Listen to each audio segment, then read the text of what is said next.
A poem from my librarian, Mrs. Long. You Never Know What Troubled Little Girl Needs a Book, by Nikki Giovanni.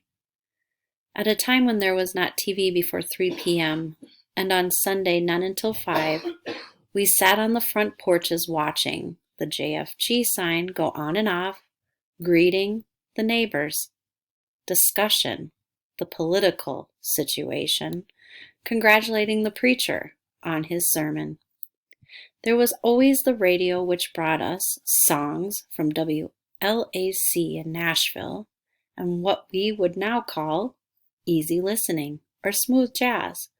But when I listened late at night with my portable that I was so proud of, tucked under my pillow, I heard Nat King Cole and Matt Dennis, June Christie and Ella Fitzgerald, and sometimes Sarah Vaughan sing Black Coffee, which I now drink.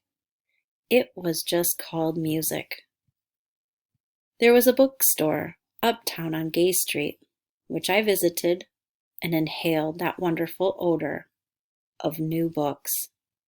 Even today, I read hardcover as a preference, paperback only as a last resort. And up the hill on Vine Street, the main Black Corridor, sat our Carnegie Library. Mrs. Long always glad to see you.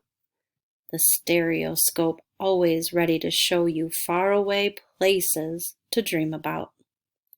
Mrs. Long asking, "What are you looking for today?"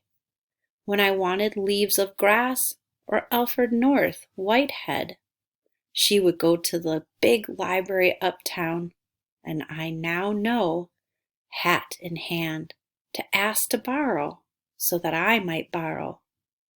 Probably they said something humiliating, since Southern whites like to humiliate Southern blacks. But she nonetheless brought the books back, and I held them to my chest, close to my heart, and happily skipped back to grandmother's house, where I would sit on the front porch in a gray glider and dream of a world far away. I loved the world where I was. I was safe and warm, and grandmother gave me neck-kissed when I was on my way to bed.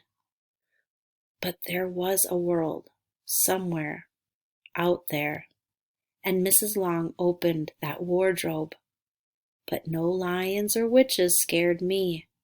I went through, knowing there would be spring.